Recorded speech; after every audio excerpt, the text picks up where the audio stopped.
हाँ तो party scene कुछ ऐसा है कि मेरा नाम है फैज़ान और मैं दिल्ली से हूँ और आज की जो वीडियो होने वाली है वो ज़्यादा लंबी नहीं होगी, वो छोटी सी वीडियो होगी।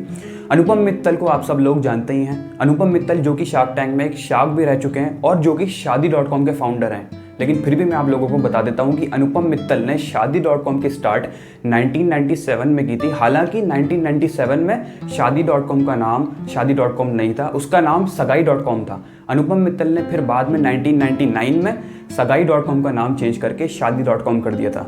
फिर 2007 आते आते अनुपम मित्तल का शादी.com स्टार्टअप बहुत ज़्यादा सक्सेसफुल हो गया था और बहुत सारे लोग उस शादी.com को यूज़ करने लगे थे और शादी.com की वजह से अनुपम मित्तल को बहुत ज़्यादा फेम भी मिलने लगी थी। लेकिन फिर बाद में अनुपम मित्तल के जहन में ये आया कि उनको किसी और फील्ड में भी कोई ना कोई बिजनेस या स्टार्टअप शुरू करना चाहिए और कोई दूसरी प्रॉब्लम भी सॉल्व करनी चाहिए। अनुपम मित्तल को रियल इस्टेट के बिजनेस में, रियल इस्टेट के फील्ड में बहुत ज़्यादा दिलचस्पी थी और उनको वो बिज़नेस बहुत इंटरेस्टिंग लगता था और बहुत ज़्यादा प्रॉब्लम्स थी उस बिज़नेस में। उनको लगता था कि ये जो मार्केट है रियल इस्टेट की बहुत ज़्यादा अनऑर्गेनाइज्ड मार्केट है और इस कोई भी प्लेयर ऐसा अभी तक नहीं आया है जो कि इस पूरी मार्केट को ऑर्गेनाइज कर पाए और पूरे सिस्टमैटिक तरीके से इसको चला पाए। तो 2007 में बॉर्न होता है मकान.com। मकान.com बहुत कम लोगों को पता है कि अनुपम मित्तल ने शादी.com के अलावा भी बहुत सारे वेंचर स्टार्ट किए थे, उसमें से एक है मकान.com। लेकिन हैरत की बात यह है कि सिर्फ और सिर्फ शादी.com ही सक्सेसफुल हुआ, बाकी सारे के सारे स्टार्टअप्स उनके फेल हो गए थे। लेकिन मकान.com की कहानी मैं आप लोगों को बता देता हूँ। 2007 में अनुपम मित्तल ने मकान.com की स्टार्ट की। उन्होंने बहुत जी तोड़ कोशिश की, बहुत ज़्यादा मेहनत की मकान.com को सक्सेसफुल बनाने के लिए और पूरी रियल एस्टेट मार्केट को उन्होंने ऑर्गेनाइज बनाने की कोशिश की। Makaan was a real estate online portal जिस पे आप लोग जा करके अपनी प्रॉपर्टी सेल और बाय कर सकते थे। आप वहाँ पर रेंट पे भी ले सकते थे प्रॉपर्टीज कुछ भी। तो आगे चलते चलते 2013-14 तक बहुत सारे कस्टमर्स की उनकी कंप्लेंट्स आने लग गई थी, बहुत ज़्यादा तादाद में। बहुत सारे लोग कहते थे कि इनकी जो कस्टमर सर्विस है बहुत बेकार है और इनका जो ऑनलाइन पोर्टल है वो भी कभी कभी काम नहीं करता है। और इसी तरीके की बहुत सारी कंप्लेंट्स कस्टमर की तरफ से आने लगी थी। लेकिन फिर हार कर अनुपम मित्तल ने अपना मकान.com प्रॉप टाइगर नाम की एक कंपनी को सेल कर दिया था। मैं आप लोगों को बता दूं कि प्रॉप टाइगर वही सेम कंपनी है जिसने हाउसिंग.com को स्टार्ट किया था। हाउसिंग.com जबकि मकान.com से बाद स्टार्ट हुआ था और मकान.com से काफ़ी ज़्यादा फंडिंग और काफ़ी ज़्यादा सपोर्ट इन्वेस्टर की तरफ से हाउसिंग.com को मिला था। लेकिन फिर भी हाउसिंग.com भी आते आते 2017-18 तक फेल हो चुका था।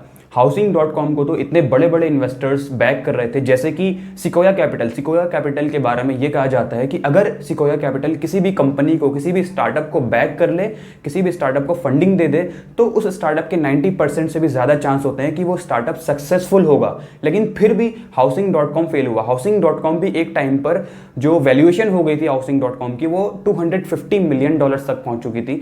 लेकिन फिर 2017-18 तक उसकी वैल्यूएशन डाउनफॉल होना शुरू हो गया था। हाउसिंग.com का उसकी वैल्यूएशन गिर करके $70 मिलियन हो चुकी थी। फिर हार कर हाउसिंग.com के जितने भी इन्वेस्टर्स हैं उन्होंने हाउसिंग.com को प्रॉप टाइगर कंपनी को सेल कर दिया था। प्रॉप टाइगर के बारे में आप लोगों को बता दूं, प्रॉप टाइगर, हाउसिंग.com और मकान.com ये तीनों के तीनों आपस में राइवल्स थे। ये तीनों के तीनों online real estate portals run करते थे और सारे के सारे राइवल्स थे। हालांकि प्रॉप टाइगर ने इन दोनों कंपनीज को परचेज कर लिया था। प्रॉप टाइगर की जो पेरेंट कंपनी है उसका नाम है एलारा टेक्नोलॉजीज, जो कि एक सिंगापुर बेस्ड कंपनी है और वो भी एक रियल एस्टेट कंपनी है। लेकिन हैरत की बात यह है कि आज के टाइम में 2022 में प्रॉप टाइगर को भी किसी और कंपनी ने एक्वायर कर लिया है। तो आप लोग अंदाजा लगा सकते हो कि आज के टाइम तक कोई भी ऐसा प्लेयर नहीं आया है जो कि रियल एस्टेट मार्केट को पूरी तरीके से ऑर्गेनाइज कर पाए और फंडामेंटली और सिस्टमैटिक वे में उसको चला पाए। क्योंकि यहाँ पर रियल एस्टेट मार्केट में बहुत सारी प्रॉब्लम्स हैं। हाउसिंग.com और मकान.com के फेल होने के पीछे उनके अपने पर्सनल रीजंस तो थे ही, लेकिन बहुत सारे कॉमन रीजंस भी हैं जिसकी वजह से जितने भी स्टार्टअप्स पिछले कुछ सालों में आए हैं रियल एस्टेट रिलेटेड, जितने भी स्टार्टअप्स आए हैं वो सारे के सारे फेल हुए हैं। जैसे कि फॉर एग्जांपल रियल एस्टेट का जो पूरा हिस्ट्री रही है इंडिया में बहुत ज़्यादा खराब रही है।